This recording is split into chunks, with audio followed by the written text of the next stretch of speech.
God bless you guys. We're going to have a great time. Thank you. Okay, hello, yes. Hello, my name is Yardo. I have a small YouTube channel. I'm a political commentator as well, much smaller than you are. I just wanted to thank everybody at Turning Point USA, USD for having this debate. And also, I would thank the Turning Point USA, San Diego State, because they gave a voice to one of my dear friends who was a victim at the October 7th Nova Music Festival, and his name is Muzai. I really appreciate that you guys did that, and you have my sincere gratitude. I'd also like to quickly state that this is a message for the far left first, and then we'll get into what I highly disagree with you about. But I just read Hassan Piker's New York Times article where he claims that he did not stifle free speech in his chat. I do not believe that's true because I was banned multiple times for having a simple disagreement with him. That is one thing on the right that you guys do far better, is not creating echo chambers, and this is a complete amazing thing that you guys are doing right now. And I just want to let you know, right now, Hassan Piker, I will donate $5,000 to Palestine if you debate me. Now, and I 100% mean that, and I will make sure that that is as public as possible. My question for you, Charlie, is I just want to make it clear, I am against affirmative action. Of course, I do not believe, as a disabled person myself, I do not believe that affirmative action is the entirety of what DEI entails. That being said, I would be fine with DEI gotten rid of if it meant like a true meritocracy in the United States. But why would I trust Donald Trump to create a meritocracy when he himself has appointed the least accomplished and the least, essentially, yeah, perfect word, the least accomplished cabinet in U.S. history, at least in my opinion. If you disagree, I can explain why I feel that way. Well, first of all, one thing doesn't have to do with the other, but I'm going to reject the premise that it's the least qualified cabinet ever, so we could talk about that. But even if it was just Donald Trump picking his family members, it has nothing to do with the merits of DEI or getting rid of DEI, right? So that's a red herring. They actually have nothing to do with the other. One's a repeal of a policy. One is your critique of a cabinet. So which one would you rather debate? Would you rather debate DEI and all of its implications or Trump's cabinet? It seems like you have more problems with Trump's cabinet because we actually might be on the same side of meritocracy. So want to talk about the cabinet? Whichever you prefer. Yeah, we can talk about that. I personally don't see it as a red herring, but we can talk about that. Well, sure. Yeah, one doesn't have anything to do with the other, right? I mean, you can personally have hypocrisy in your own life and still do really good things in policy, right? It doesn't necessarily equate, right? Well, I mean, in the way that I see it is that when a lot of people talk about, like when they're talking about their choice to vote for Kamala or Trump instead of Kamala, they talk about the personal aspects of Donald Trump that make them want to trust him, right? A lot of people trust him. You can see the way that people look. I mean, everybody's wearing the MAGA hats. People trust him. Why would I trust him? Okay. So yeah, that is your contention. So yeah. What about his cabinet is unqualified? Let me just ask you a couple examples. So, I mean, Scott Bessent, who's one of the most accomplished bond salesmen and individuals in the hedge fund space ever, right? That's not unqualified. Pete Hegseth, who's actually a frontline warfighter, unlike Lloyd Austin, who never fought a war in his life, right? We have Kristi Noem, who was an accomplished congresswoman and governor from a major state running Department of Homeland Security. You have Howard Lutnick, who's a very famous and well-known financial mind and titan from Wall Street running Cantor Fitzgerald. Marco Rubio, who was a very well-respected U.S. Senator on Foreign Affairs, who's now doing a great job as Secretary of State. So build out your argument why you think this cabinet is unqualified. Seems to me very, very qualified, actually, across the board. Okay, so the first thing I'm going to start with, I mean, this is the most obvious one, and I have many other examples that I'd like to get into, but Pete Hegseth, you mentioned, I think that is kind of, I don't really understand why you would mention somebody that leaked war chats to a liberal journalist. To me, that doesn't seem like the kind of person that I would want to be. Well, hold on, time out. He did not leak it, first of all. He added the person to the chat. Who actually is responsible was just removed as National Security Advisor today. Oh, you mean the person who was the fall guy for Pete Hegseth's problem? No, he added somebody without his knowledge, but fine. Okay, so why wouldn't he see him? Why wouldn't he see the person who's in the chat before talking about war policy? So, time out, just so we're clear. I'm sure you've been added to group chats with 30 or 40 people sometimes, and you enter in with trust that every acronym is actually a government official. Obviously, that will not happen again. Just so we're clear, Signal was an approved chat by the Biden administration. It's an approved secure channel by I'm not talking shit government. on Signal. However, time out. Let me ask a question about Pete Hegseth. Would you rather have a warfighter or a bureaucrat run the United States military? I would rather have somebody that doesn't have a history of alcoholism. I'd rather have somebody that, I mean, realistically. So do you think how about Mark Milley and Lloyd Austin, were they better at running the U.S. military than Pete Hegseth? I mean, I think you're going to probably start talking about how there's higher enlistment numbers. Yeah, not only that. So recruitment in the military is up majorly. Thank you, Pete Hegseth. He's doing a pretty good job. Number two, procurement. We're saving money. Estimates are that we'll save hundreds of billions of dollars in efficiency. War games are up. The amount of war games we're doing in the Southeast Pacific has increased by 30%. This is a military town here in San Diego. They have a massive increase in people wanting to join the Navy, want to join the military. That wasn't happening under Biden. Morale is actually 30 points higher now that Pete Hegseth, a warfighter's warfighter, is running the U.S. military. We have a complete difference. We're never going to agree on this. No, but not agree, but show me, then prove the evidence. What is one number that is worse the U.S. military, now that Pete Hegseth's in control. The numbers that you're talking about are numbers that I actually actively do not care about, because I think that we have an overly powerful military, and I think too much of our money goes to the military. No, I know, but like, tell me one thing he's done, like numerically, like empirically, judge his performance, right? What is one thing that you could say, wow, the Pentagon is in a worst place because of Pete Hegseth? I would say his inconsistent foreign policy, where he backs on statements depending on whether or not Donald Trump has heard them or not. Like in the beginning, we were talking about what happened with Ukraine and Russia. Like they've had disagreements already within the first couple months of the administration. What? But first of all, the president is the commander-in-chief, so he executes the running of the military. I'm just saying that he's the operationals manager, right? I understand that. And so when you want a military, you have recruitment going up, you have war games going up, you have morale going up. You have, by the way, how about this? Do you agree that physical fitness standards for men and women should be the same in the U.S. military? Yes. Pete Hegseth is to thank for that. He has brought physical fitness standards to be the same for men and women. Lloyd Austin didn't do that. Mark Milley didn't do that. Do you also agree that we should not have like transgender pronoun type policing of our military members on the front lines of combat? See, the thing is Pete Hegseth has gotten rid of all that, but I'm saying you're trying to make a contention that he's not qualified. Okay. The military is in a much better place thanks to him only after 100 days, man. And that's that is the weakest example of all the ones that you have in the cabinet. You didn't address Rubio, you didn't address Noem, you didn't address Bessent, you didn't address Lutnick, you didn't address Bobby Kennedy, you didn't address all these people. So I have to ask you a question.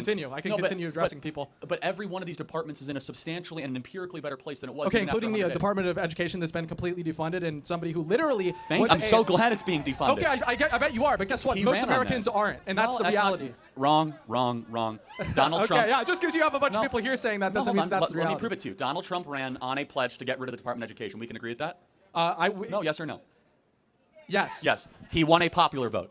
The vast majority of people voted knowing that the Department of Education was going to get eliminated. If you truly believe that the vast majority of people were educated enough about the fact of Donald Trump's opinion, voters aren't very smart. Now that's what we're going after.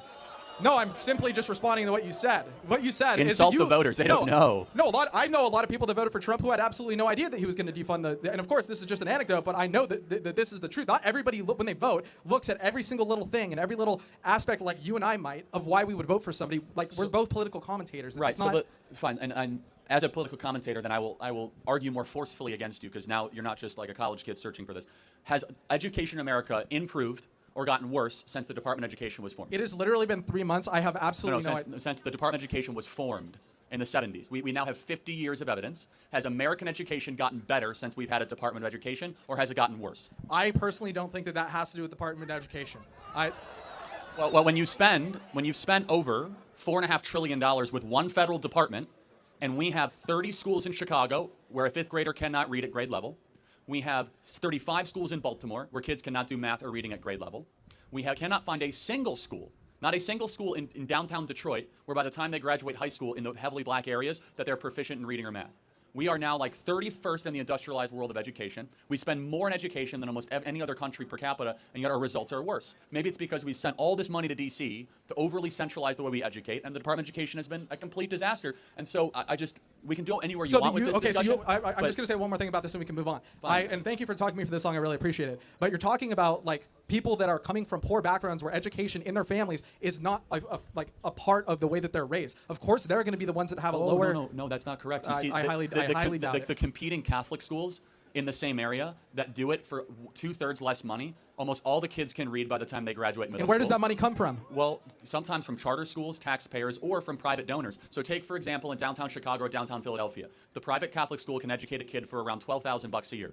Philadelphia, it's about $30,000 a year, and none of the kids can read. So the local religious schools, they have kids that are less likely to be unruly, less likely to commit crimes. They're more likely to graduate high school and college. They can read and they can do math. And yet the local public school spends triple what the local Catholic school does, and they can't do any of that stuff. Why? Because a government-run program of education has been a failure in this country, and that's what President Trump is doing by abolishing the Department of Education. Okay, so how, if there's no public, I'm not saying that the public education system is perfect. I'm saying that, like having, I think the privatization of public things in general is bad, and obviously that's a very. Why would you say that? So I mean that's just we can go through the list of that, but because it's not because getting rid of, for example, DEI or getting rid of, and again, I'm not super pro DEI. Where did you grow up?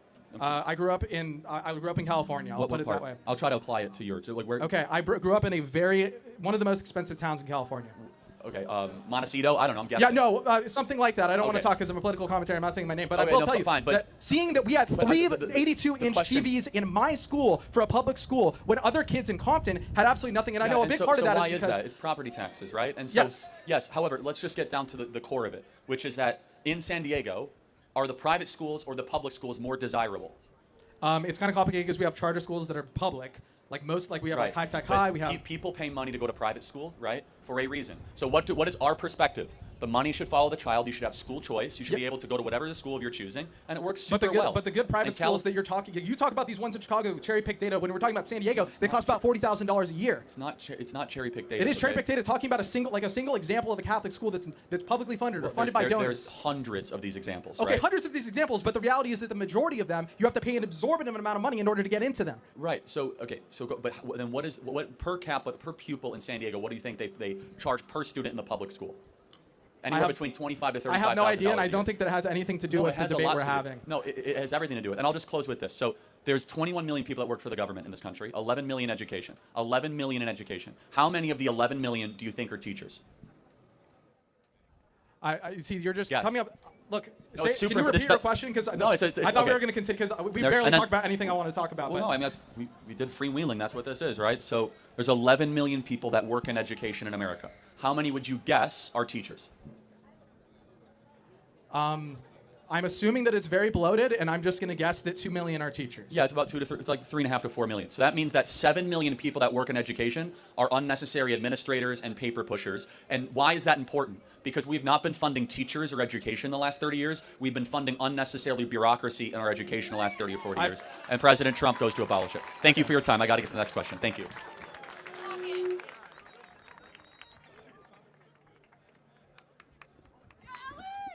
Hello. Hi. My name's Ellie. Overall, just to go into my question, I am conservative. So going into this, I was like, what should I ask you about?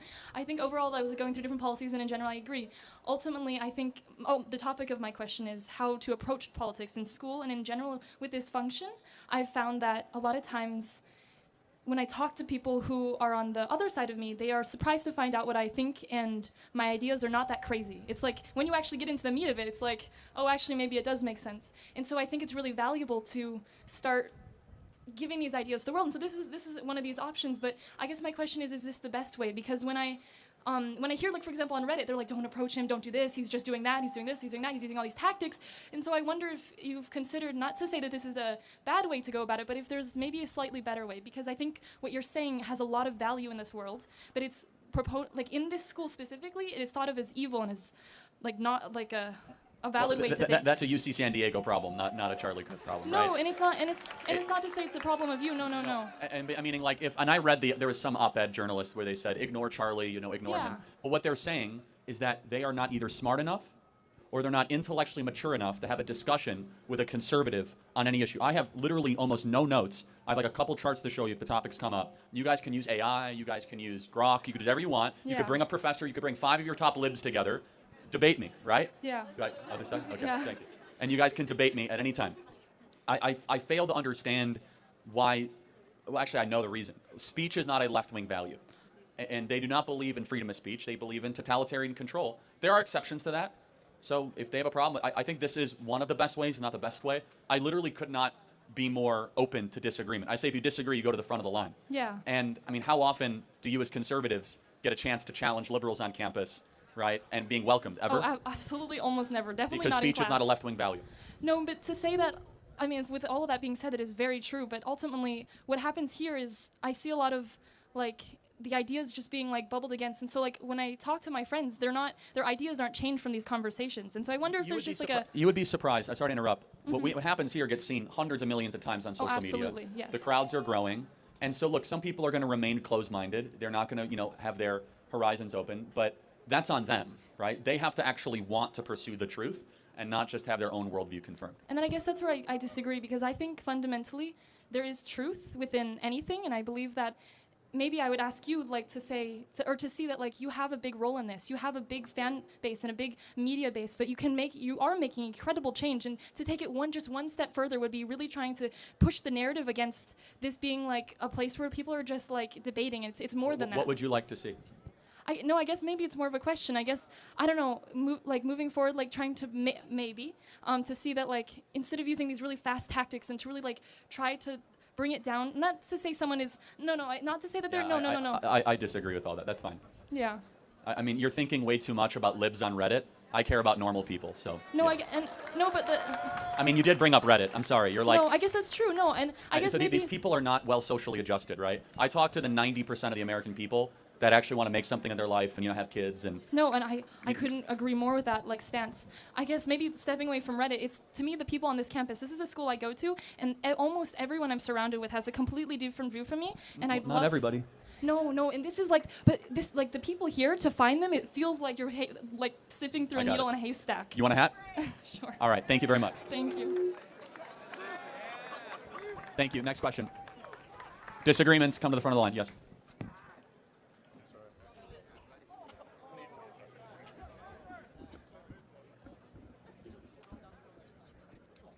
So I have a couple points that I want to talk about in illegal immigration. Is it okay if I say all of them with no interruptions? Okay, cool.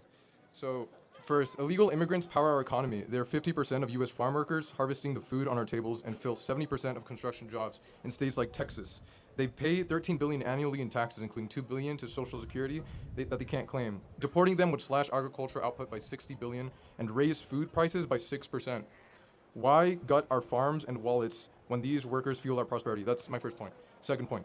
They strengthen our communities with lower crime rates. So in Texas, undocumented immigrants have a 26% lower homicide conviction rates. So, which is 2.2 per 100,000 versus 3 for native-born citizens. Nationally, immigrants are incarcerated at half the rate of native-born, where it's 0.85% versus 1.71%. That's according to Bureau of Justice Statistics from 2019. So if safety is your goal, why deport people who make our streets safer? This is my third point. Mass deportation tears apart American families. Over 4.4 million U.S. citizens, children have an undocumented parent. And in Texas, 1 in 7 kids lives in a mixed status household. Okay, this is my fourth point. Deportation is a fiscal nightmare. Removing 11 million people would cost $315 to $400 billion. More than the entire Homeland Security budget, and shrink our GDP by 1.7 trillion over 10 years. And this is my last point. Our immigration system is broken, pushing people to cross illegally. Visa waits Mexicans can exceed 20 years, and the asylum blockage is 1.3 million cases, with hearings 4 to 6 years out. Okay. You done? That's pretty much it. Yeah. All right, so without looking at the phone, look at me. What Sure. should the penalty be for breaking into America? I think there should be a system where it's more merit-based. So if this person... No, penalty. So what is the penalty? So what should happen to you? Felony. It's not a felony, it's a misdemeanor. No, it is. That's not true. It's 8 U.S.C. 1312. You can look it up right now. It's a felony if it's done twice. If you try to cross the border, that is correct. That is not correct. I Googled it, dude. To illegally go across the southern border with a well intent to come in to harbor yourself into the interior of the United States, the violation of 8 U.S.C. 1312, which is a felony in the federal criminal code. Now, it can be enforced as a misdemeanor, or it can be upwards of 5 years in prison. Now, I want to know, since it's a felony, law on the books, 8 U.S.C. 1312, what should the penalty be? Well, in my opinion, these kinds of laws are usually they're what do you call it? They're sorry. Usually the sorry.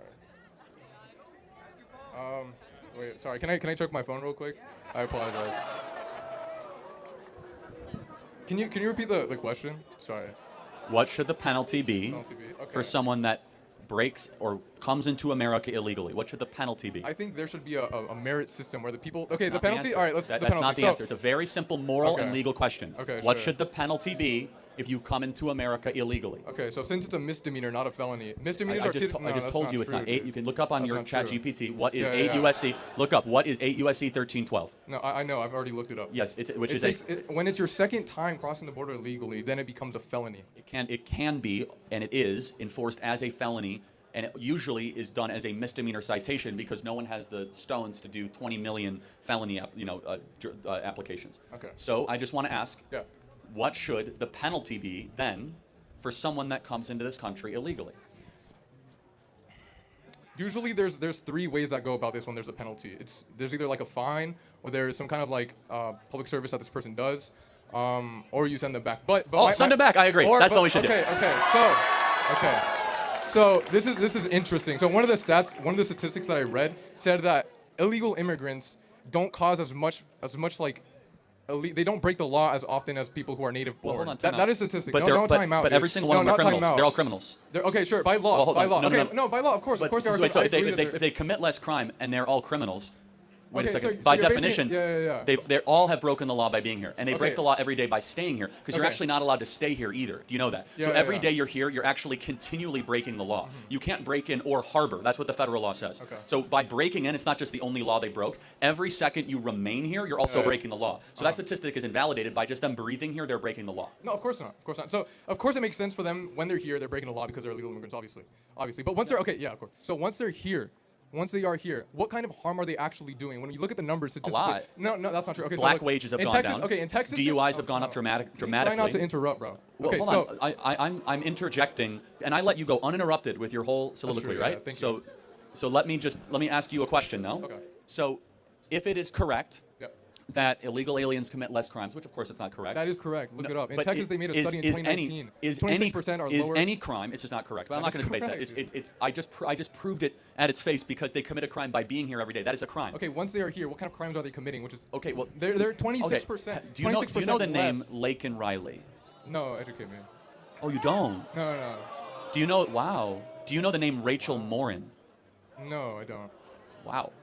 Educate Okay, me. What so kind of... Laken Riley was a girl at the University of Georgia. Okay. There was a peeping Tommy, illegal alien, that was deported 5 times prior, and Biden kept on letting him back in. He hunted her down, raped her, sodomized her, and murdered her on a hiking trail, University of Georgia. Okay, so Rachel, one person doesn't represent all hold on a illegal second. immigrants. Every person who is killed by an illegal alien is one that should not happen. Every single one. Of course, and also the ones that are native born. Everyone. As And so well as that's the the ones who are point. native born. Is that it's not a As matter well of the as the people who are rate. native born. The rate, even if I accept your premise, which is incorrect, the rate is irrelevant. The number is what's relevant. There should be 0 illegal aliens. There should be 0 Americans being killed by illegals. So, okay. Not to mention there's 6 other problems with the illegal aliens. They steal social security numbers. They depress wages. They are heavily involved. By the way, not to mention, a lot of people that cross on the southern border are also smuggling girls, weapons, and drugs alongside the southern border when they come. It's the largest slavery operation in American history that many illegal aliens helped make possible on the southern border. And I guess the final question I'll have is, should a government serve its citizens first and foremost?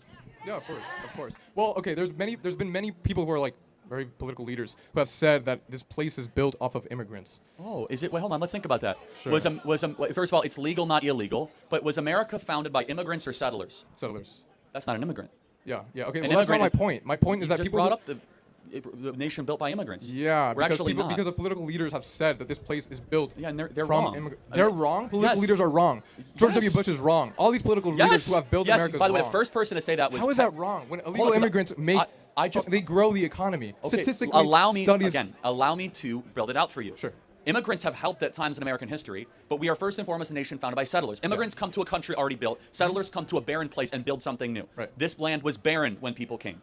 In the 1840s gold rush, this was not an easy place to live. Yeah. California was not exactly industrialized. There was not immigrants coming west to California. Those were settlers building a new place around Western values. Finally, I would just ask the question, do you see a moral distinction between a legal immigrant and an illegal immigrant? Well, the argument is that they're cutting in line. Like the argument is that they're cutting in line in the 20-year process that it would take for someone to cross illegally. It's not 20, but yeah. At most it's 20. At most it's 20. Right now there's around like 1.2 million people who are currently waiting that would take 6 to 7 years for a hearing. And by the way, no one has a right to come to this country, just to be Wait, clear. let me stay And- on track of what I was going to say. Okay, so people who come here usually, almost all the time when they come here, they benefit society. They benefit society. There's studies that have done this. Not There's necessarily. okay, not necessarily, but overall in general. But no, when you look overall I in general, you look at fundamentally the statistics. disagree with that. You can't I mean, disagree with a fact. Hold on. Do you think Ilhan Omar has enriched the United States of America? I don't know who Do you that think is. Rashida Tlaib? Uh-huh. I mean, I could go through person Wait, by are person these, by person. Sorry, I don't know these people. Are these people who have are illegal immigrants that have caused harm? Yeah, again, if you don't know, I don't mean to pick on you. It's fine. Okay, But I thanks. guess the final question is, Sure. do you have any concern that there are too many people coming into this country and we're a nation of strangers, not a nation of neighbors? If the people who are coming are creating America, making it more growing, like the economy is growing, then what harm is that doing? Especially if the people because who we're are more coming than are an not. economy, though, aren't we? We're a culture. We're a language. Yeah, we're of course. people. Okay, so let's talk about that front. When they come here, they don't have any kind of. They're not committing as more crimes than the people who are already here. That is a We've statistic already done. dispelled that. But That do is not- you can't in dispel a California, statistic. Let's What are take you talking California. about? You can't- Do you think there's anything wrong that a majority of young people in California speak Spanish, not English? Wait, sorry. Can you say that Do you think there's anything wrong or troubling to the fact that a majority of people under the age of 30 here in this state speak Spanish, not English? Is there a problem with that? Well, yeah, everyone should be able to have a ability to communicate with the rest of the crowd. So I don't know what the big issue of that See, I think is. it's a huge problem when we have a nation where you can't communicate Sure. with your fellow Okay. neighbor. Simple solution. Teach them how to speak English. What is Well, your yeah, and point? our schools don't do that actually. And also, have a better solution. Yeah. Don't import a bunch of people that don't speak English.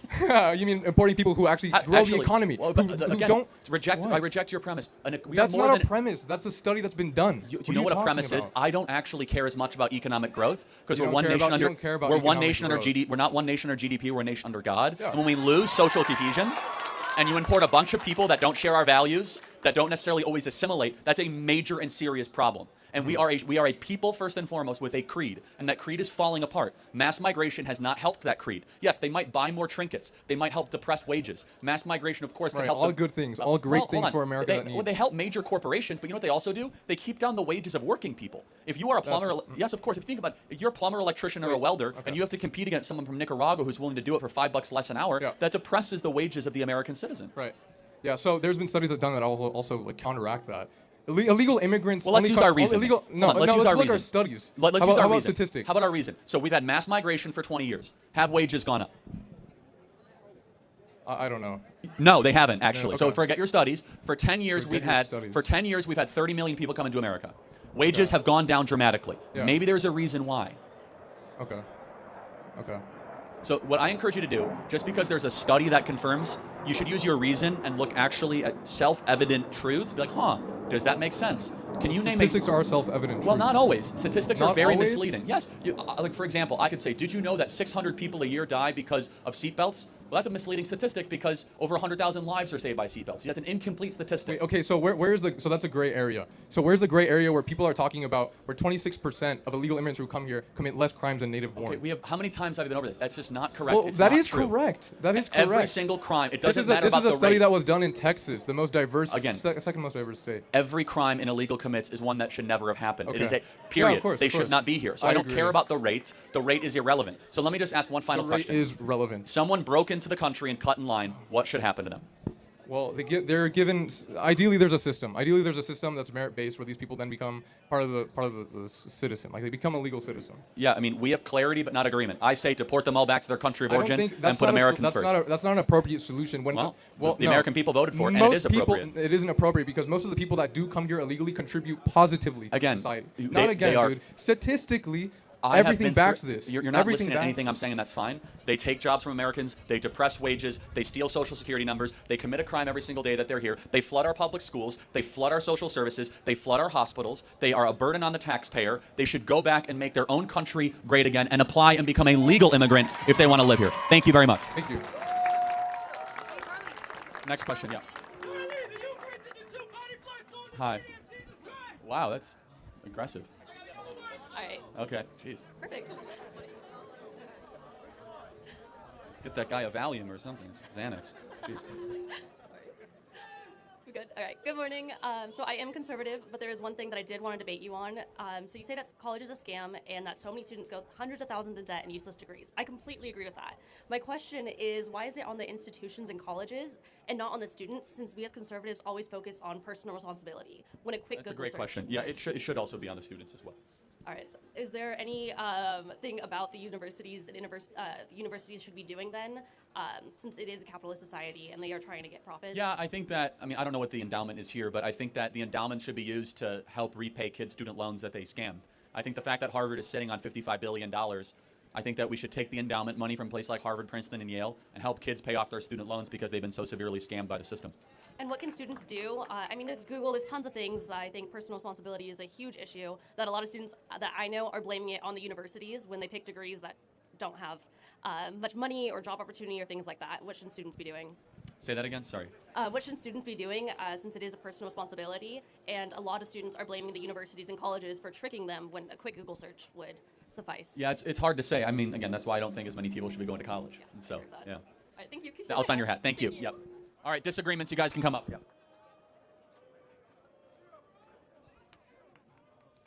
Yes, if you guys disagree, come on to the front. Come on. Hi, Charlie. Thank you so much for coming here. I think it's really good that you come to campuses and talk to people who disagree with you. I also think it's like a testament, like you've like gotten a really big following, and it's a testament to the fact that capitalism works and merit-based societies work, that we can actually grow our influence. And yeah, so I agree with you with a lot of things, but I do disagree with you with like 2 or 3 particular points. And I hope to like go touch on all of them. Firstly, it's about morality and the fact that your claim that objective morality exists. I disagree with that. I think morality is relative for everyone or subjective, and it kind of like grows as with the culture and as the culture changes. So yeah, what are your thoughts about that, and how do you justify objective morality? Do you believe in absolute truth? What do you mean by absolute truth? Absolute truth, like that there is truth absolute for all people. Yes. You do? Okay, that's objective morality. That's objective facts. I won't say that's morality. Okay, so do I have permission to ask you a provocative question? Sure. Was- I know what you're going to ask. Okay, fine. I mean, was Hitler objectively wrong? No. So I do. So Was the Holocaust objectively evil? I want to like make a distinction between like my personal views that I do feel that it is wrong, but I can't say that it is like objectively wrong because I don't believe that objective morality exists. Like why can I ask you like why do you think objective morality exists, and how do you like ground that objective morality in? Well, first, of course, we believe that the Lord of the heavens and the earth gave us that objective reality through revelation. Okay. But secondly, we believe it's written on the heart of every human. You know, in Nuremberg, it's very interesting. When they did the Nuremberg trials, and the Nazis basically said, well, in our country it was right, therefore it's right. Do you know that in Nuremberg they rejected that? They said, no, every human being knows that killing 6 million, babies and kids is wrong. And so do you think there's anything built into us of a moral compass that prevents us from doing evil and we have to try to stifle it? I think there are moral intuitions that everyone has, but again, like those moral intuitions can differ from person to person, right? Like I might say that, like I don't know, like doing something is wrong, but like someone else might say, oh, it's fine in this situation. So like, how do you distinguish? Like, so it's obviously subjective, right? Like everyone might have their own opinions on what is right and what is wrong. So how do you how do you make a framework that says that like these are the rules of what is right and what is wrong, and like how do you ground The that? more important question is, do you believe in God? Which I guess you do not. I'm agnostic. Like, Yeah, okay, so that's where, okay, so if you don't believe in, this actually, what's your name? Sorry. Abhinav. Yeah, well, you're making a great argument. And your argument is totally correct, which is that if you don't believe in God, then you cannot say that the Holocaust was wrong. In order to believe that, in order to believe something is objectively wrong, you must believe in God. Because if you believe in God, then you believe that there's a transcendent moral order that is over all of us. And you're proving that point, and it's not even a criticism. You are being consistent. Okay. And to your point, which is that, so we believe that there is a God that has rules for life. We believe that was given to Moses primarily at Mount Sinai. Thou shalt not murder, thou shalt not steal, thou shalt not commit adultery. And that every society and every culture lives under that natural law. And so, but it's very interesting that if we get away from the idea of a belief in God and the transcendent, you can see how dangerous that is for society, right? I wouldn't say it's dangerous because it really depends on what the morals the society adopts and like what their constitution is, what their values are. I don't know why that needs to be grounded in a religion. Well, so let me ask, okay, so would you say that murder is bad? Yes? I would say that. By yeah. what standard do you measure bad? I would say that like it's based on my environment, how I was raised, like what my cultural beliefs are, like how everyone else like morality has influenced my morality. So it's like I believe that it's like, for example, like I think you brought this up in some other debate that like some tribes might like are okay with child sacrifice or cannibalism or things like that, right? So for them that is okay. For me, it's not, right? It really depends on what society we grow up in, I think. Yeah, so child sacrifice is not something you think that is objectively wrong. I'm just trying to understand how do I Let's ground pay attention up here, objective. guys. Thanks. How do we ground what is objective? And also, you brought up a point that, like, if you do believe in God, then we do have objective morality, right? And you obviously believe in Christianity. But my point is, like, if, for example, a different religion has different morals, how do you determine which one is objective? Because both will think that it's objective, right? So how do you make that determination? It's a great question. Well, first you have to look at, there's just a side show going on here. You have to look at the proof and the fruit of which that moral system has delivered. Okay. And so, are you from India? I don't mean Yeah, to, okay. I'm from Delhi. Do you, can I ask you a provocative question? I don't mean to offend you by any way, but Sure. do you think that the moral system of India or the moral system of America, which is better? What do you mean by moral system? Like Caste system. Yeah, I disagree with the caste system. Got it. So you disagree with it, but is there something objectively evil and wrong with saying that 200 million people are permanently in poverty? Again, I want to ask you, like, how do we ground objectivity? Like, what, like, for example, like for scientific theories, like we can like conduct experiments and say, okay, it's objectively true. But like for morality, like it depends person. Like for example, people living in India at that time, for them it might have been okay, right? So like, how do we ground the objectivity Like You have to believe in God. You have to believe in a power, more specifically, a monotheistic one. Okay, why is that? Well, because if you have many gods, polytheism, you have many moralities. And one God, one morality. So that's why ethical monotheism founded America. And so, of course, it's a faith claim in some ways, but we can use science also to get us pretty close to believing in God, from space, time, and matter, from the teleological argument for God, for how all the fine-tuning of our universe exists. But then in order, once you believe in a God, then you can then say there's an objective morality. If you don't believe in God, your position is correct. It's But, all just context. I do disagree with one thing that like because there are multiple religions, right? Multiple monotheistic religions. So how do you determine which monotheistic religion is true? So, well, why is mine true? Because because the resurrection is the most documented, followed, and proven fact of history. Of all the different things, is that the resurrection of Jesus Christ is by far the most compelling event in human history besides the creation of the world. Is that we know Jesus existed, we know that he was killed, we have extra biblical sources that prove it, from Josephus, from the Talmud, to the historians of the day, and there are so many facts surrounding the resurrection that cannot be explained other than that Jesus actually rose from the dead. From Wayu's female witnesses, we know that he was in the tomb of Joseph of Arimathea, we know that the tomb was empty. Where did Jesus' body go? For example, if you wanted to disprove Christianity, why didn't they just march through the streets with Jesus' corpse and say, nope, actually he is not risen from the dead, here he is right now. From all these different elements, we stake all of our chips as Christians into the resurrection of Jesus Christ. Amongst many other things, that the Bible is materially true every time that we do an archaeological discovery in the Middle East. The more that we discover, the more that we search in the Middle East, the more we find out that the Bible is true. Okay, so your belief is basically based on the truth value of Christianity, basically, right? And like the fact that like you believe that your religion is true, and therefore that's where you derive your morality from, right? Partially, yes, Okay. but even before that, you don't have to believe in the resurrection to believe in God. Okay. You can believe in God and not believe in the resurrection. So But if you asked I- me why I believe in Christianity. So, for example, there are a lot of arguments, for example, the cosmological argument or teleological argument that you mentioned, which do not really do not refer to like a particular God, right? It just refers to God in general. Correct. So And- how do you derive morality from just the existence of God without associating it with a particular religion? Yeah, so that's a great question. So you can use reason that if there is a God, then God would want us to live a certain way.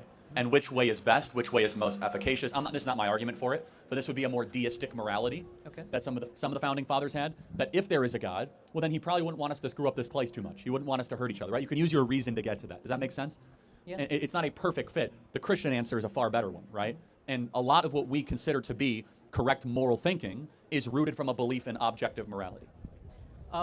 That's fine, but like then you would have to contend with things like the problem of evil, right? Because that would be like a problem, right? Because like for example, the Christian theistic, like the God is like all good, right? But Yes, but sorry to interrupt, but atheists have a problem of evil too. Uh-huh. Do you know what the problem of evil What is is for the that? atheists? They can't tell us what evil is, that is right? true. Yeah. That is true. Yeah. So we have a problem of evil, which is to explain evil.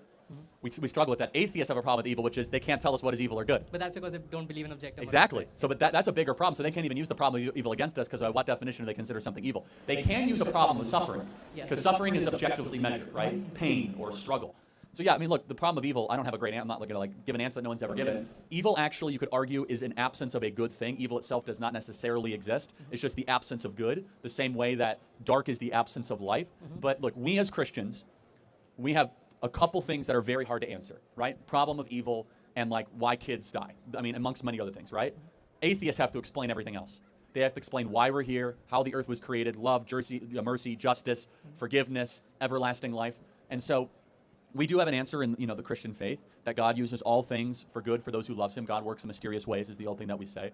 But also we also believe in original sin. But all of that actually appeals that there is a transcendent good. Evil itself does not disprove God. It might question what you think of God and the nature of God, but itself does not necessarily disprove it. Okay, thank you. I did have like one more point. Yeah, then we'll get to the next question. Very good though. Yeah. Very quickly, like you mentioned that the previous person also talked about you believe that like university is a scam, right?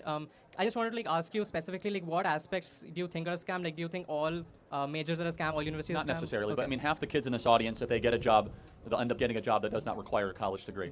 So and I mean, you think about that. I mean, by the way, the national graduation rate's only 59%. 41% of people that enter college do not graduate. So I do agree with you that the tuition part of it can like nowadays like on the internet you can find almost any information. I do believe that like the utility of universities is the networking that you can do with peers as well as like industry professionals and also the resources that universities provide, especially for the STEM subjects.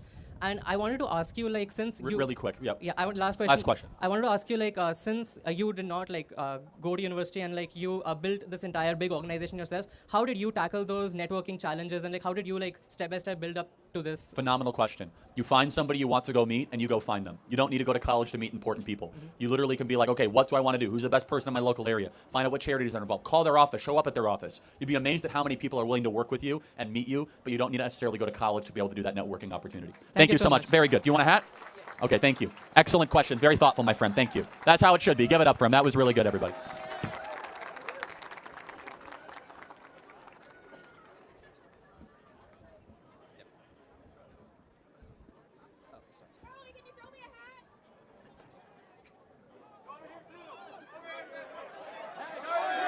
All right, next question. All right. So I would like to ask you about for abortions, right? How do we explain to those who are for it? How do we explain that even I don't know if you believe this or not, but in terms of like a rape or unintentional or really unconsented pregnancies, can we say that we should still be anti-abortion in that scenario? Yes. What's your grounds for that, and how would I explain it to someone else? Sure, it's a good question. Let's say I have two ultrasounds here. One is an ultrasound of a baby from a loving marriage. The other one is a baby conceived in rape. Which one is which? We can't exactly tell. So they're both human beings. Right. They both deserve human rights. Okay. But then what is if someone pushes back against with the idea? What is if someone pushes back with the idea that now, in terms of the mother, right, one of them was willingly conceived while the other one was a forced conceived? Yeah, I mean, that's a fair argument. The question then should be, when, if ever, in your moral universe, is it okay to do something evil after an evil act to try to make that evil act correct? But how about in terms of, what if we're in the position of the mother, and she is, I don't want to take the risk of illness, death, or whatever to have this child? Sure, so it's a little bit of a false choice because they're acting as if the termination of the pregnancy will have no consequences or costs. A lot of women that get abortions have regret. Women die when they get abortions. They have a lot of their health issues. It's not just like getting a haircut. So it's a little bit of a false choice. But we come after it from a very basic moral argument. There are two lives involved. There's a little life and a grown life. And no one has the right to eliminate a human life in utero, period.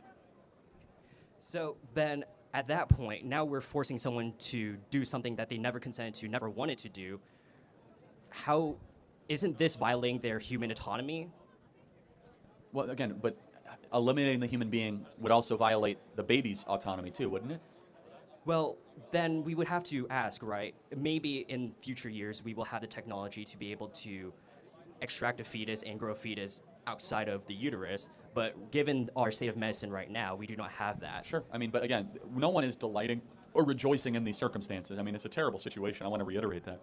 But you have a unspeakably difficult choice that is very morally, clear though, which is that you don't eliminate a human being because an awful action happened. Are you saying that as someone who can get, well, I guess my pushback against that would be then if we say that it's entirely wrong, right? We're sacrificing someone's choice for someone's life, which is admirable, but it's also morally correct. You don't get to murder someone smaller than you if it makes your life difficult. But then we can't exactly see. The fetus does not have autonomy. It cannot exist outside the uterus quite yet. Human dignity does not correlate with dependency. So dignity and dependency are not two things corrected. You have human dignity because you're a human being, not because how dependent you are. So would you say that viability happens when... Viability is irrelevant. So then, at what point does human life begin then? Conception. Conception, not even sperm or conception. Eggs? Okay. That's conception. That's well, I just wanted to get when an egg is fertilized. When an egg is fertilized, human life begins. Okay, so then when it's still a single cell with both chromosomes pairings, right? Well, it creates new DNA, right? So once the sperm and egg meet, literally something magical and inexplicable happens where new DNA is formed. Okay, and then what happens? So then... Then it attaches to the uterine wall, and I can go through the whole gestational process. All right, so then we have the basis of human life. Now, what is if within the uterus, now that life is still alive, but is unable to proceed to, like, let's say, actual birth due to some medical situation that has happened? Well, has the baby died without outside intervention or with outside intervention? Let's say that the is it an ectopic pregnancy or what? You got to be very clear about the type of.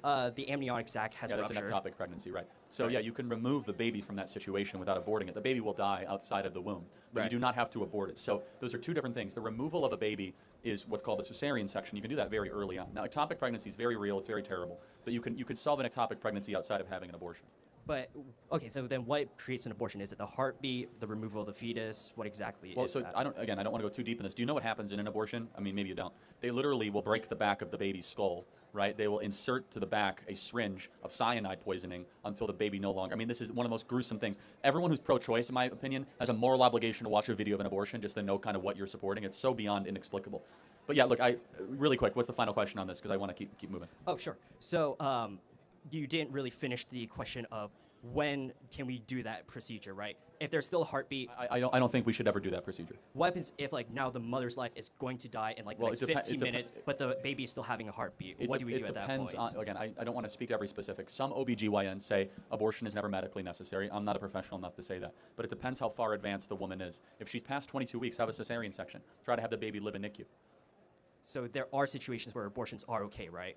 Well, no, I'm not even saying okay. Again, I don't know enough about some OBGYNs that they can defend their statement here. They will say abortion is never medically necessary. I'll allow them to defend that. I don't know enough about the details there to be able to say that. So you're saying that you do not have a statement of whether abortions can never be true or always? It is murder. Whether or not an OBGYN can prove to me, of which there's a lot of debate, it is ever medically necessary. So take, for example, if a baby is 26 weeks and the baby's, the mom's life is in danger, deliver the baby by C-section. Don't terminate the baby. Does that make sense? Yes, I The baby can see. survive outside of the womb. Okay, at that point, yeah. Thank you very much. Appreciate it. Next question. Hi, Charlie. Oh, thank you. Yeah, that's fine.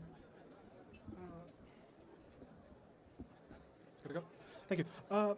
Let's start off by laying some things that I think you and I would both agree on first. I'm sure you like our Constitution. I'm sure you're a big fan of our Bill of Rights, the habeas corpus, inclusion in the before even the Bill of Rights in the Constitution itself. When we look at the current league of deportations that's happening, particularly when it predates to Kilmar Abrego Garcia, right? He is a man who hasn't had his due process. He never had his day in court. That's not true. You know that he spent 4 years in court from 2017 to 2021. In fact, No. so much so that the judge even ruled on his immigration status, saying that he could be deported at any time for any reason. He, That court order actually lapsed, so it wasn't valid at the time of his deportation. If we want to go through these, we need people to have their habeas corpus rights. We need people to have the ability to show up in court and actually exemplify their, have their case, be heard in front of a judge, be heard by a jury of their peers, pardon, and yeah, have a chance to be. Okay, but again, I've done this so many times. Let me just pause, and I don't mean to pick on you. How hard the left is fighting for this MS-13 scumbag is just remarkable to me. It's like I'm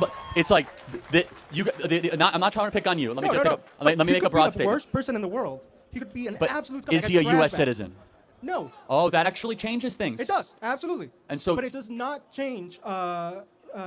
Due process? Yes, it does. The Alien Enemies Act says you Corpus. do. No, hey, that's not correct. Okay. The Alien Enemies Act says you do not have to give due process to those that you are deporting. It is not correct. Correct. So they Correct, invoked the Alien Enemies Act. What does it take to invoke that act?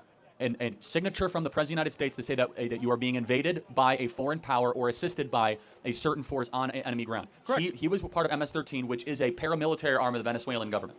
So, but in order to enact that act, don't we need a war declaration? Oh, yeah. No, that's what he did on day one. He said that we're being invaded. Does he have that power? I Yes. thought that was a congressionally approved No, thing. that's not correct. The President of the United States has an ability within a 90-day emergency clause window to say that we are being invaded by a special power. It's called the War Powers Act of 1990-something. The War Powers Act gives the President the authority for 90 to 100 days to declare that we are being invaded. And we have been invaded, by the way, by MS-13 and Tren de Aragua. It's a material fact. Considering, okay, one of the things that's super important when we consider law is the spirit of the law. And do we really believe that these laws were enacted with the spirit in mind of gangs being associated as arms of a state? Potentially. MS-13 and Tren de Aragua but- are not Venezuelan arms. They're not. No, MS-13 that's not correct. But let me throw it back at you. MS-13 is El Salvadorian and also Tren de Aragua- Venezuela. Venezuela. Yeah, Tren de Aragua is Venezuela. MS-13 is El Salvadorian. He signed declaration of invasions against both. But let me challenge you on this, because you're coming after this in good faith. Was the First Amendment written in the spirit of Facebook posts? Can you clarify a little bit? The First Amendment, Yeah. part of the Bill of Rights, ratified in 1791, was it written in the spirit that it shall apply to tweets? Not to private corporations. Well, no, meaning like, do your free speech rights apply also to the internet? So it applies to public squares. The question that we're having now is Facebook a public square? Are Twitter public squares? It's a separate issue. The issue is that we would all agree that you have a First Amendment right to express yourself, and the government can't throw you in prison regardless of where you have it, whether you write a newspaper op-ed or whether you do a Facebook post, right? You have a First Amendment right to do that. The point being is you say, well, the spirit of the law in 1798, it doesn't matter if a law is old. It matters what moral claim is the law trying to make, because times sort of change, but people do not. Human nature goes unchanged. And so the point being is the Alien Enemies Act has been invoked 4 times in our nation's history: War of 1812, Civil War, World War I, World War II. And I believe totally appropriately invoked here. It's been enjoined by the Supreme Court right now, so we'll find out its future. But when you have 15 million people come into your country in a span of 4 years, that is definitionally an invasion. I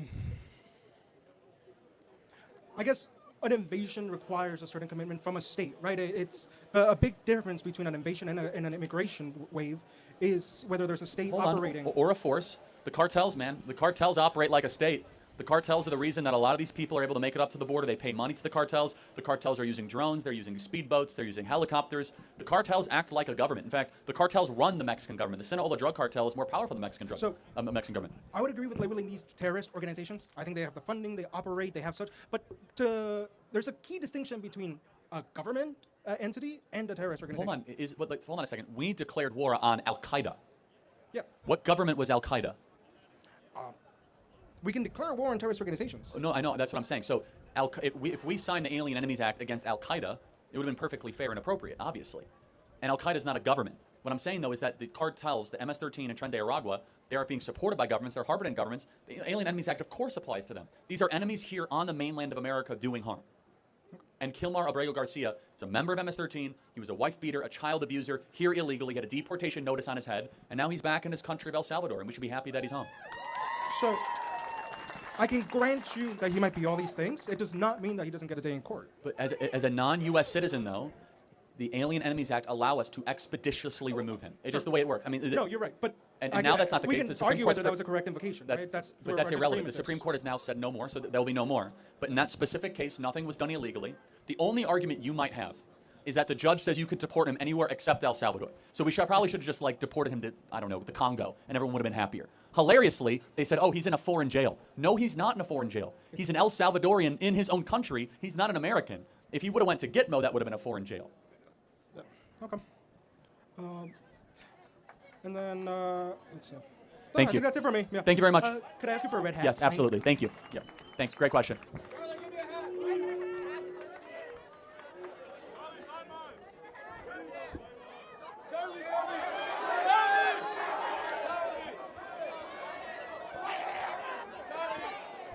Yes, sir.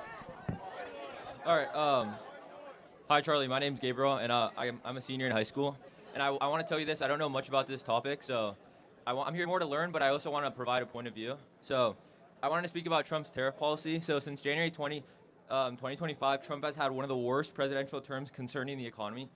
And there are statistics to back this up. S&P has dropped 8%, Dow Jones dropped 7%, the Russell has dropped 12%. The way I understand it, tariffs are a tax that are passed on to consumers. They impede upon the world free trade and increase the cost of imported goods. This not only has tanked our economy, but is actually putting small businesses across America out of work. Middle-class Americans that voted for Trump believing prices would drop are now having to close down their small business because they used to rely on outsourcing. Now, I understand that Trump's goal with this tariff policy is to bring back jobs to America. However, this is an unrealistic reality. Even though some corporations are moving production to the U.S. to avoid tariff, in reality, most would rather pass the cost on to consumers than financially pay billions of dollars in building new plants in America and paying higher wages. With all of this, I wanted to ask you if you could please defend Trump's tariff plan. Sure. Great. First of all, the market's recovering, but you're right, it has gone down. The market is not a necessarily good indicator of the economy. We have an economy, and then we have a market. Half of Americans don't own any stocks, just for the record. Okay. That's a very important thing, right? There's a lot of Americans that have money in stocks and are losing money every day. Well, actually, okay, you're in high school, so I'm just going to be super gentle. The market's been up the last couple days, right? Markets go up, markets go down. Okay. The more important question, though, is what type of economy is going to survive the next 40 or 50 years?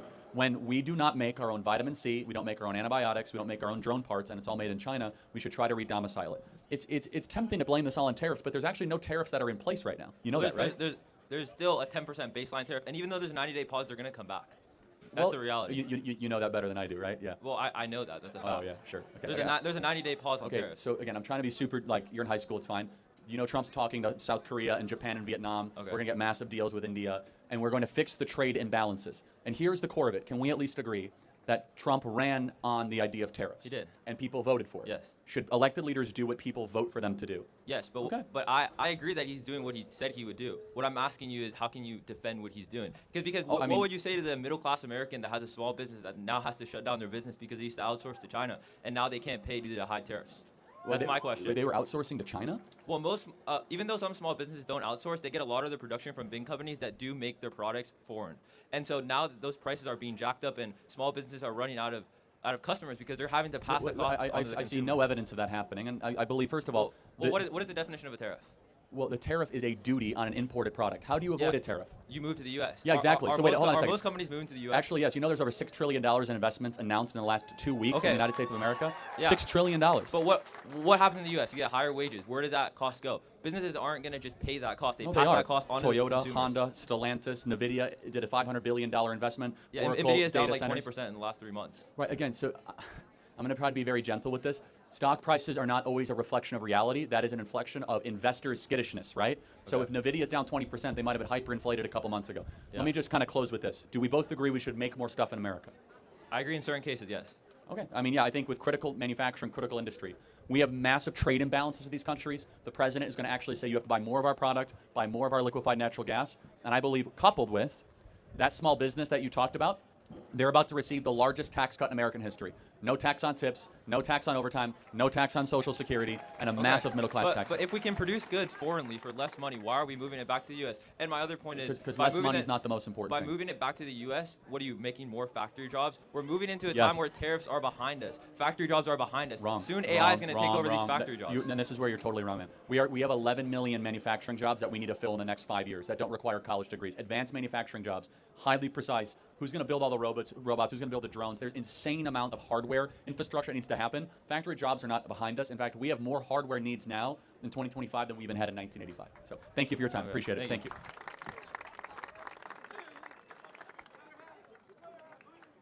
Hello. My name is Joe, and I don't know that much about you. I'm gonna be honest, but you're like this conservative like Trump supporter, dude. Okay. And you'd consider yourself a Christian? How do you consider yourself like a serious Christian if you support Trump after he raped Jean Carroll? So you believe he raped her? Yes. Really? Was he criminally indicted for that? I believe he was. No, he guilty wasn't. For sexual abuse. No, he wasn't. He was civilly found liable for slander in a slanted Manhattan jury. Tell me, what year was she raped? Oh, I don't know. She doesn't know either, actually, when she was asked. The court found. No, they did that not. she A was jury guilty. found him liable for smear and slander around this topic. Do you know that E. Jean Carroll said, quote, rape is sexy? No. She said that on air on the Anderson Cooper show. E. Jean Carroll says, do you know the facts surrounding the case? A little bit. Tell me. No. No. All right. Okay. Tell me. Trump was, I don't know, indicted, found guilty for wrong, sexual abuse over wrong, her wrong. because he fingered her unconsensually. He was never ever indicted. He was never that. This was a civil case that was around her. This was around smear and slander and defamation. Again, according to E. Jean Carroll's recollection, she can't remember the year, but she says some afternoon Donald Trump took me into a Tiffany's store at the height of his power, at the height of his popularity, when he was on the front cover of Playboy magazine, and decided to go rape E. Jean Carroll. Really, we're supposed to believe that? I've seen pictures of Donald Trump and Epstein hanging out. Oh yeah. Oh, Yeah, Epstein. he kicked him out of the Mar-a-Lago club. What's the next point?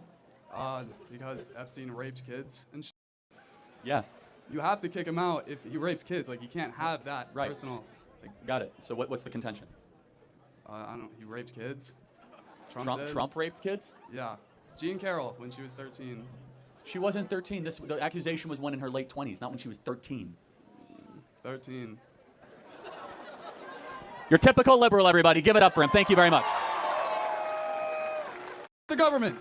No, I love. Thank you. Can I have a hat? Thank you. Thank you.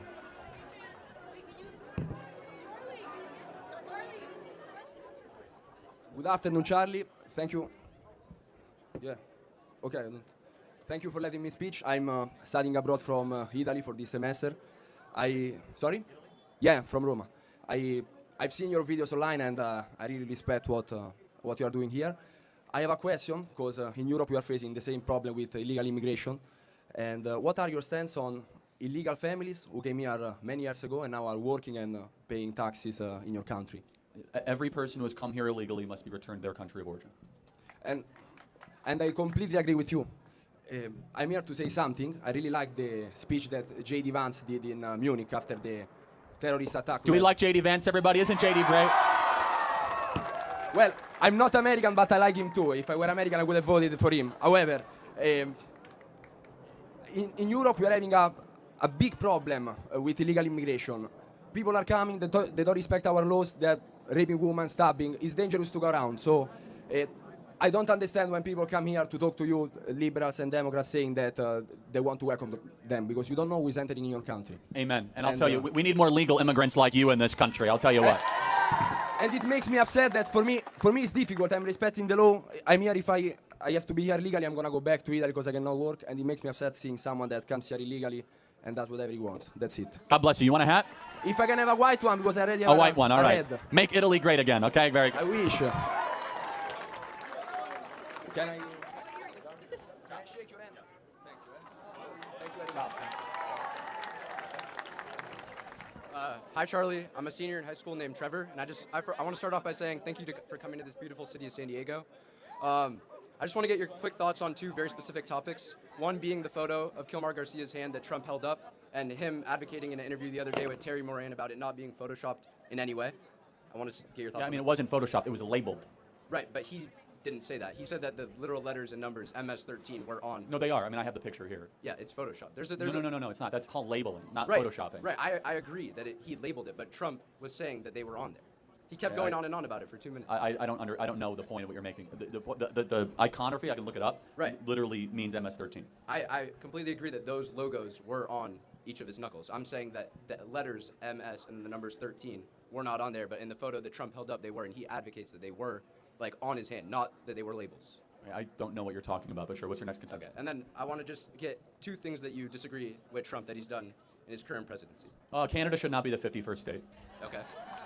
Okay. And I think not even a disagreement. I think we should have caution to try to go to war with Iran. Okay.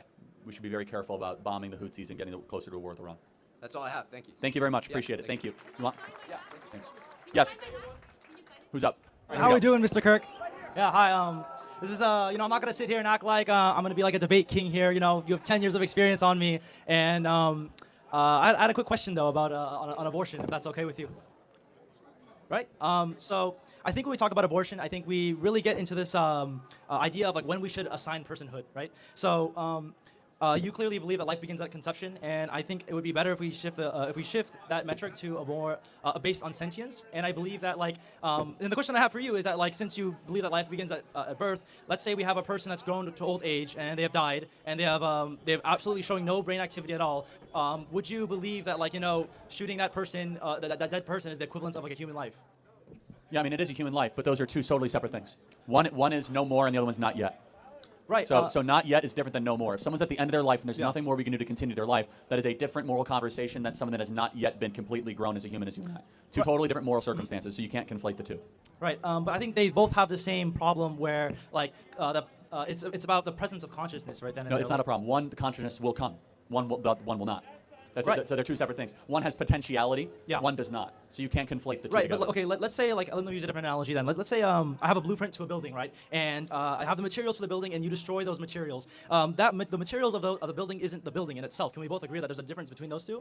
Is the building building itself in real time and it's currently being constructed and it's going up? No, but up? it still doesn't really matter because they're still adding value to the fact that we're creating the bad building. Analogy. Right? A blueprint.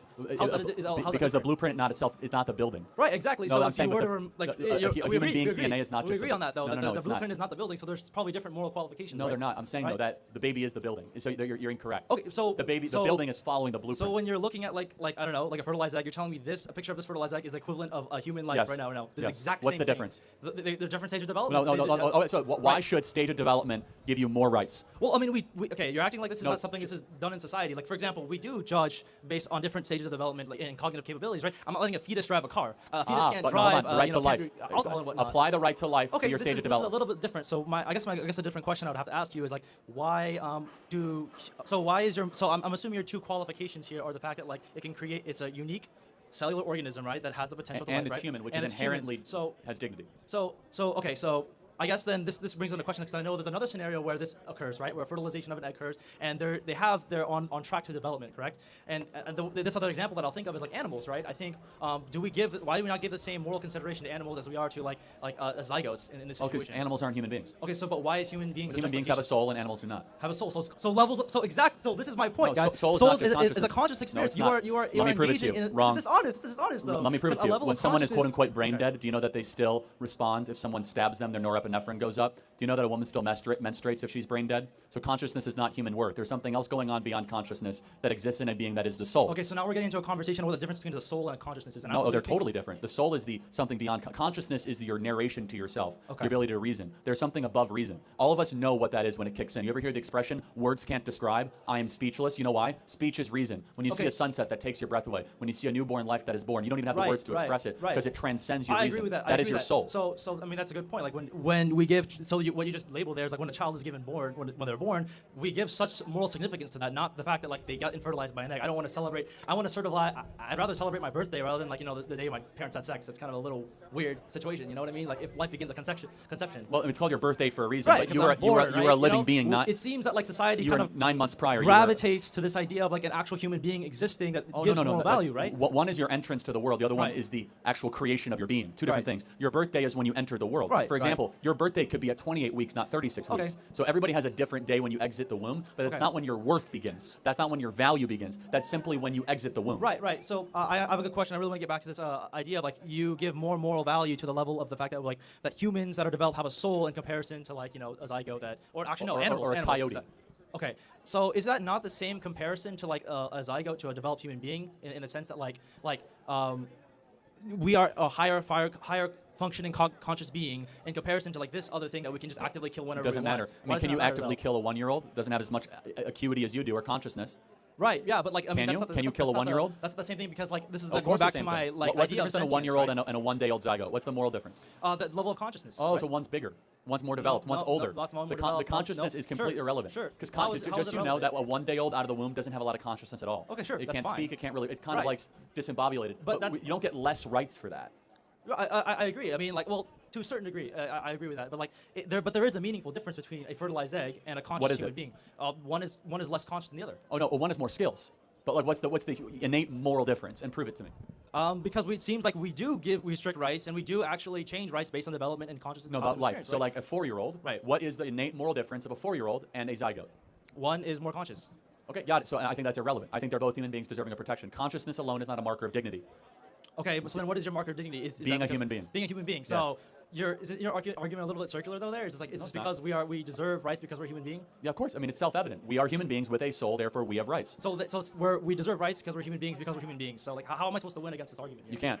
See, okay, yeah, exactly. So it's Because inherently it's called a okay. self-evident truth. So like, It's yeah. called self-evident. So that's why the pro-life position is irrefutable. But Is so that then- because you have to posit human Right, beings have rights? and that's that. And isn't that kind of a concern that like we base all our entire ideology on this one illogical circle that? No, that it's not goes back and illogical. It's forth? incredibly Yeah, right. logical. So like, we are human beings, what I'm and we interested believe in that is they matter. Like, if you were to remove this circle here, then you would have to actually be pro-life in the sense of be pro-life to all life. Oh, we are. Right. So No, no, pro-life to no, like no, animals, no, kind of, you know. but we don't saying- believe human look, beings I'm are- not like a vegan or anything. I'm not But vegetarian. human beings I are not the think moral this- same if you as were- a bird. It's not the same thing.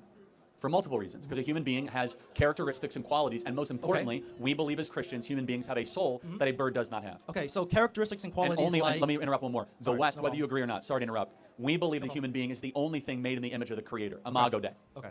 So when you say characteristics and qualities, what does that mean to me? What does that mean to me? Well, first of all, not just the ability to reason, but Okay. also the ability to sympathize, empathize, Okay. feel, predict, plan, Yeah. conjecture, have Right. mercy, forgiveness, Okay. to be able to be All beautiful things. introspective. I love that. I love that about us human beings. Oh no, I know. I'm not being sarcastic. No, but It's a good we point. human beings are exceptional, actually. I mean, Right. versus the beasts of the wild, which Right. we should appreciate and adore. But again, more beyond that, we come after this from a soft religious view, because you don't have to be Christian to believe this. Right. That the human being has innate, inerrant, embedded, let's just say, dignity that a fox does not. Right. Yeah. So what you just did there is kind of like my argument here. You're saying that like because we are human, we are more developed, we have higher cognitive reasoning, we're able to sympathize, emotion, and reason, do all these And the great soul. things. Right. But the thing is, well, I guess that's a religious belief though. Well, And in that's my an belief interesting system, question. I think that consciousness is the soul. And that's where why if you don't believe in God, it's easy to go want to murder a bunch of people. And I'm not criticizing you. It goes back to just a common theme here. If you believe in God, every human being has dignity.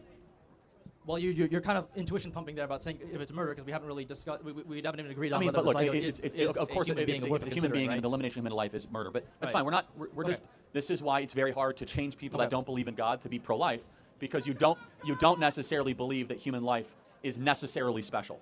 No, I mean I do. But you might think human it's like life is unique very and it's special, like right? interesting. It is but unique you experience, don't right? believe it's made in the image of a creator. Okay, yeah. And that's fine, and that's why we tend to be the pro-life champions, and those that don't believe in God don't, and that's okay. Okay. It's just that clarity is important for the audience. Okay, so I guess we can keep going back and forth. I'm sure you've got a whole line. I'm gonna It's give it fine. to some No, people. you- But I you've been great. do want to have a good question with you. A question about that I want to leave off on is so it seems like I think you're pretty set in stone in this position, and I would like to ask, what would I have to do or prove to show you in order to convince you that pro-life isn't the answer that society should be seeking for? I mean, it would be an impossibility. You have to prove to me God doesn't exist. Okay, so then we can agree that like this is just a moral issue that you're appealing to a book. Of course, I mean, And- all okay. moral issues appeal to an authority, obviously. Okay. Why is murder wrong? I mean, because the reason, if you want to talk about morality, we can talk about morality too. Abortion is a moral issue, of course it is. Yeah. But the reason why our I whole think- conversation I is laced think- with morality. But in order to kind of like reduct it to like a textbook or a book or a specific like thing, a scribe Why? of Where do you truth, get your morality from? Well, I think morality should be based on like what is the best choice of action to help society progress. Okay, if that so makes any sense. okay, got it. What if society agrees we should kill the dumb people? Well, probably not the best. Well, but why? Well, the thing is, it's How not, about the this? thing is, We should abort. pragmatically that doesn't work out. Yes, You it can does. kill the In bad Iceland, it's mandatory to abort Down syndrome babies. Okay. It's best, right? Down syndrome people are a strain on society. Why do you say it's wrong? I mean, because there's some degree of like we should protect some people. Why? By what standard? Why are you appealing to? I appeal to a book. What do you appeal to? The thing is, I think like there's still some value to Why? people What to- standard? that Is have, that your like- opinion, or is there something transcendent telling you that? No, there's something transcendent because like there is some sacredity to life, and that's what I agree with. I agree that life Why? is sacred. That's why I would agree that if you adopted a more broader pro-life stance, I think I would be more on side of that. Like if you want to have a society where we're forcing women to breed and pump out children, then I would say you would have to create that society where like it is more able for them to do that, and in addition to not be indiscriminate between life. So I think I would agree with that sentiment, right? Thank you for your time. Appreciate it. Sorry, yeah. Thank can you. I get a hat? Yeah, I'll give you a hat. Thank you. Hey. Oh, okay. Thank you. Can you sign it? Yeah. Thanks, I appreciate you. Charlie, can I please get a white hat? Okay, who's up? Sure you don't want to give these guys a little chance to... Okay, all right, perfect. Thank you. All right, so we're talking objective truths here, right, Charlie? Okay, so thing is, here's an objective truth. Every single policy the Republicans claim they're for, they've basically done the opposite of, right? Every time you repeal a piece of abortion legislature, the coat hanger business gains a few new customers, right? And even after they're born, you guys don't give as much of a crap about them after they're out of the womb, right?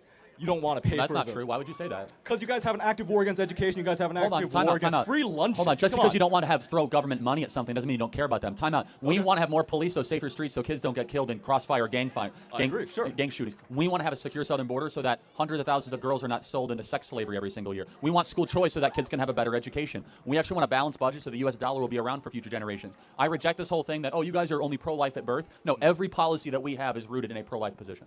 Okay, all right. So let's move a little bit on from that. I'm not saying I've lost yet, because a woman did kill her own child literally like a couple of days ago. On day of birth, 60 years in prison, as she should have. But like that is a abortion problem. She was raped. But Yeah, I know, but let's hold on. move. But if she would have killed the baby while it was in the womb, it would have been okay. So why was it wrong to kill the baby outside the womb? Because the baby could cry. Oh, the baby can't cry in a womb? Okay. No, You no, wanna talk about... No, you brought it want up. to talk Why about is it? okay. Why is it bad right. to slit the throat of a baby once it's born, but okay to slit the throat of the baby that's in the womb? Less cells, just straight up less cells. I would One say day as difference. One as day you count the difference. cells, less cells, right? Wait, so the amount of cells you have dictate your moral worth? I have more. I do not want to get into this moral No, thing. you already did. Okay, Hold then on. we will. I then have we will. more. Would you go into a crowd of black people and say the N-word? Would you? If there's no moral covenant against that, would you go? If I gave you $500 right now, would you? Would you? No. Would you say it? No. What's stopping you? I mean, what's stopping honestly, you? What line in the Bible is going to stop you going up to a group of guys going, hey, fellas, mind if I say a word? Mind you if I say speak it? my piece? No. You say the word? Because I have a Oh. different set of morals. I say by what that's just wrong. By what moral is that wrong? By morals of around, find out. I'm going to get my jumped. I will get this out of me. This is presumptuous. I don't know about you, but any kind of argument that there's an objective morality Of course that doesn't there is. depend. Was Hitler objectively evil? Yeah.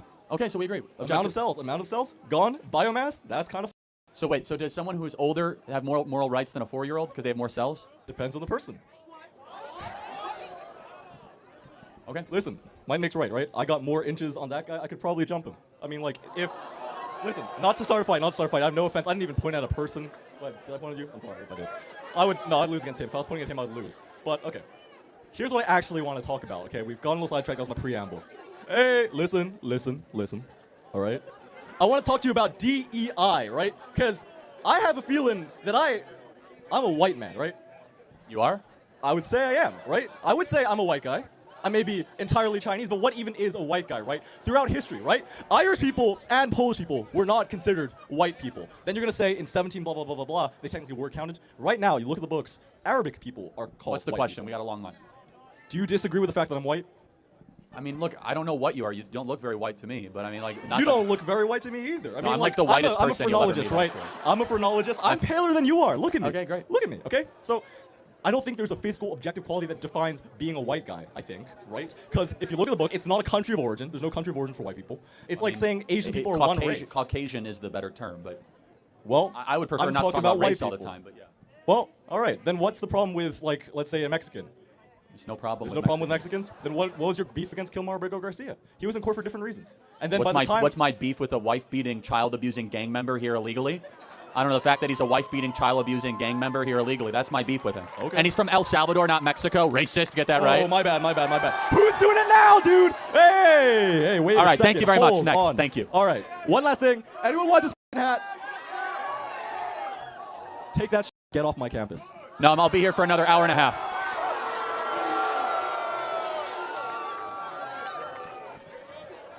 He's going to go and tell his friends, I own Charlie Kirk.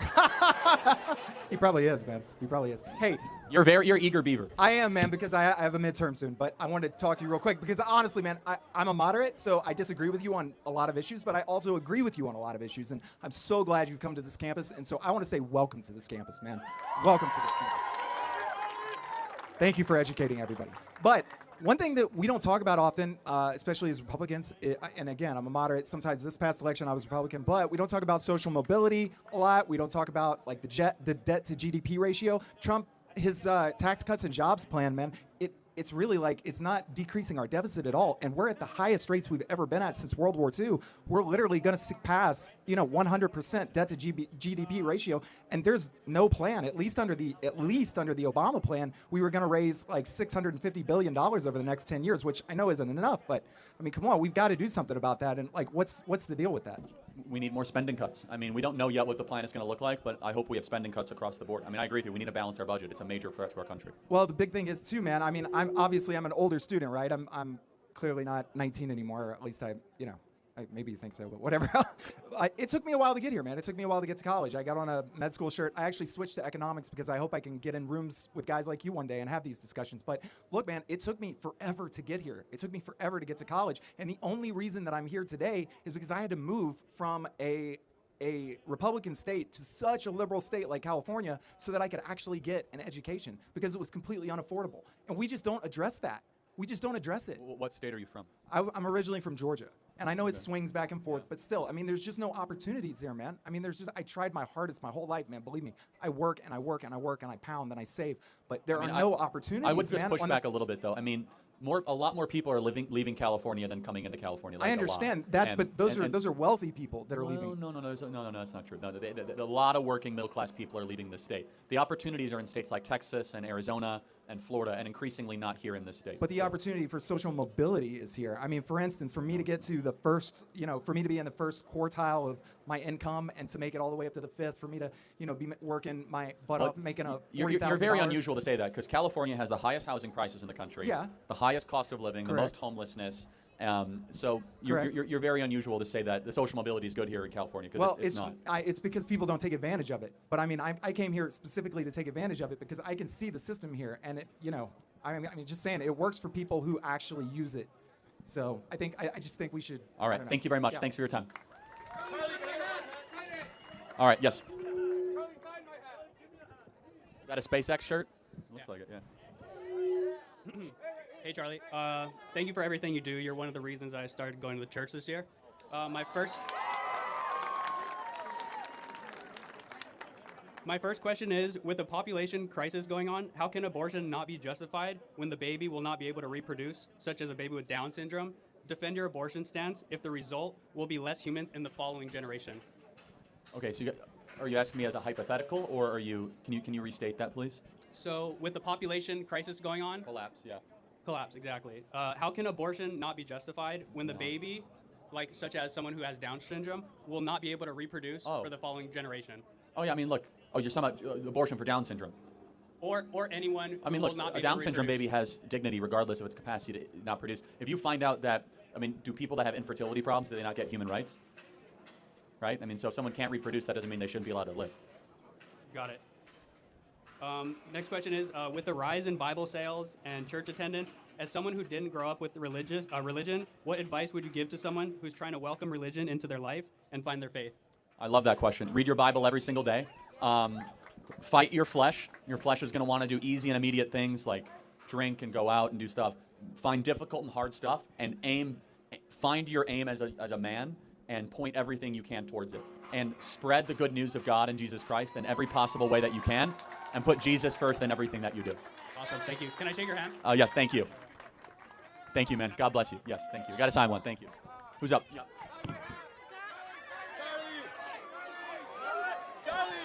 You guys already have one. These people.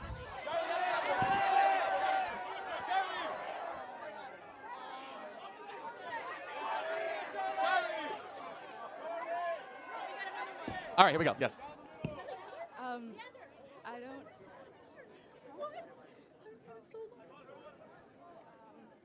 I don't believe that we could use Christianity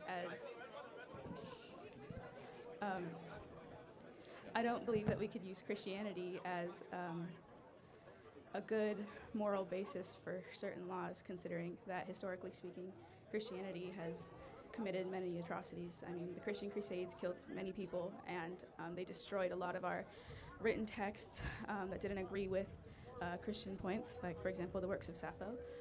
The works of what? Sappho. Yeah, I have no idea what you're talking about. Well, anyways, I understand that this is Catholicism, but also the schools in Canada that abused many Native American people. I just don't see how we could argue that Christianity is the great moral authority that you're saying it is for making these laws when arguably they've done a lot of horrible things. What moral code do you live by? I'm a Buddhist, so I mean... So it's all about yourself? No, it's just about being... Well, I guess you could say that. But I know, yeah, I know Buddhism. So let's play it out. What is the top accomplishment of a Buddhist? I guess just to be a good person and... No, to reach nirvana, you know that. Well, yes, but not everyone can reach nirvana. I know, but you want to It's try not to possible. ascend, right?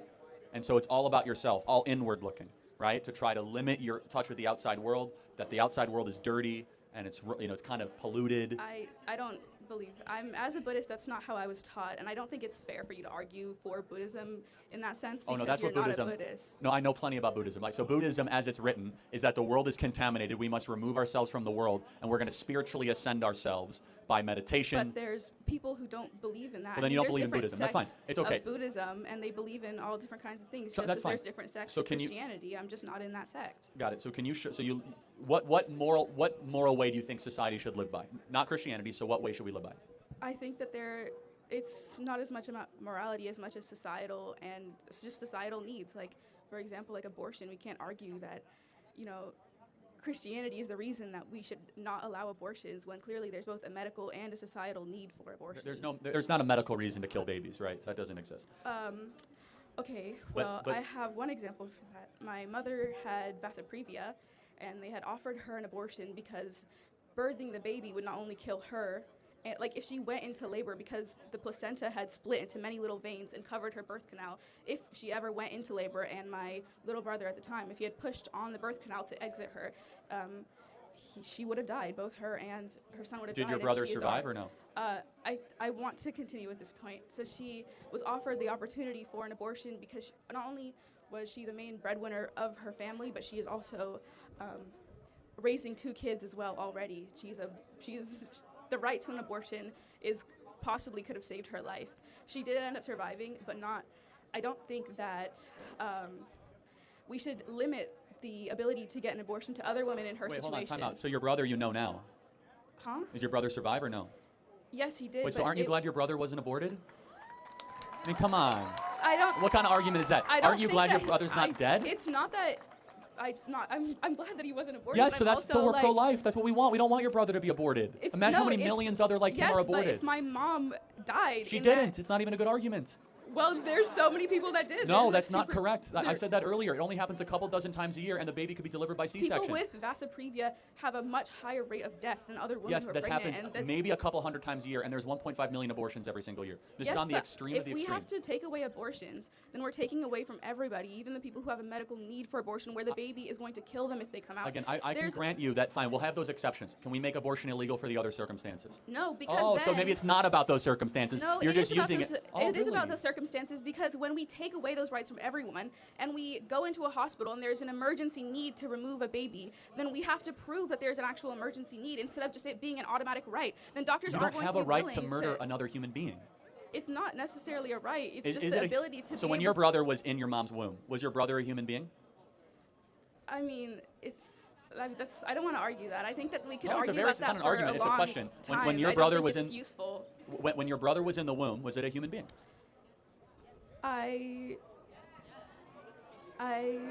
I believe that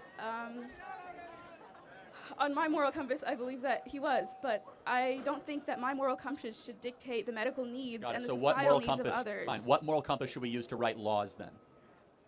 Not necessarily a single one. I think that everyone's moral compass is different, and which that we one should wins? be able to. Which one should say, let's for The example, one that supports women the most, the one that by allows what women to standard get though? medical. Why is that? Why is that good? I mean, by what book do you reference? By some moral standard you're appealing to? What is it? Sorry, what? No, yeah. By what moral standard do you say that we should have health care for women? Why? At some point, you're basing this on something. What is it? I think that it's not even a moral standard. It's in It the is? Oh. Constitution. Women should have equal rights, and that includes the right to. You do not have a right to choice. murder another because life is the first right. We've been through that. But I'm saying, but at some point you say you don't want Christianity to have the moral source. So I ask you, by what moral code should we live by?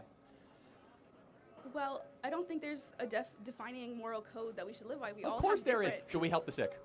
Well, yes, Should we help but the poor? there's okay, but my Should moral we code feed the as hungry? a Buddhist is that I should never kill an animal. And many Christians hunt. Many people, kill animals for a living. That's how I'm they not make talking a about your living. personal. Society has to make decisions, right? Yeah, So- and when society makes decisions, they should account for the fact that everyone has a different moral compass. But then- if but we're then- a society that, first of all, a modern society, we shouldn't be basing our moral compass Oh, off but hold on of a second. book You're made thousands of years ago. Well, first of all, Buddhism's very old too. But contradicting. No, I agree. Yeah, That's why I don't think Buddhism. but I there's don't a- think we should ban people There's going a out to contradiction hunt here, though. because Time I out. don't believe in killing At animals. some point, we have to decide what laws to make.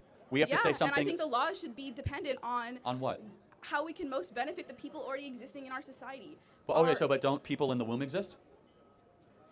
That's you could argue that for so long. I don't think it's really useful when It's we're very talking useful. about. Are you glad you weren't aborted? I Are you glad you weren't aborted? I'm not. I mean, if it was something that if aborting me would have benefited my mother far more than having me would have, then I wouldn't be necessarily angry about it. It's not. See, I'm glad your mom did not abort you because I think life is beautiful. And I want to give that gift to as many people as possible. Yeah, but you're also in the same turn taking that gift away from women. If a woman has a medical need and her life is in danger, I've already for having granted. this Let's say baby. abortion is legal for medical circumstances. 1.4 Okay, million. but then when we get rid of abortion for those exceptions, right? We need to think about how it is applied in the actual. Abortion is the #1 form of birth control in the country right now. Over 1.4 million abortions every single year for non-rape, non-incest, non-life of the mother. It's really the #1 form of birth control in this country. Well, that we know of. highly doubt Actually, that. if you think I'm about sorry, it, if you that's think crazy. about the day after pill. That's crazy. Right? If you think about the People day are after spending pill. $50 for a abortion instead of the pull-out method, getting a condom. You really think? I'm Hold on. sorry, in your twisted worldview, you really Hold think on, the let's think about #1 it. form Plan of birth B. control is abortion? Plan B. I'm sorry, that's crazy. No, Plan B, right? Abortifacients, at-home abortions, chemical abortions, surgical abortions. All those can be defined as abortifacients. Yes, you might be right. Okay, you might say condoms are more than that. But abortion has become a form of birth control. Can you agree with that? I mean, anything that. Well, all of it, obviously, anything can be considered birth control. I mean, me deciding to not have sex is birth control. I mean, And that's what more people should do. What? Yeah. I don't know, because I don't think that that's necessarily something that we can police. Like, what, you're going to go into people's I'm bedrooms not policing, and, but I'm saying though, if you're gonna decide to have sex, don't kill the baby after you have sex. Pretty Well, simple. Because you made a decision to get pregnant. I don't think that that's necessarily a good argument. I mean, there's more nuance to that. There's no nuance to it. A human life exists. I can't murder someone in the crowd. Why? Because murder is wrong. You can't murder someone in a womb. Why? Because murder is wrong. Thank you for your time.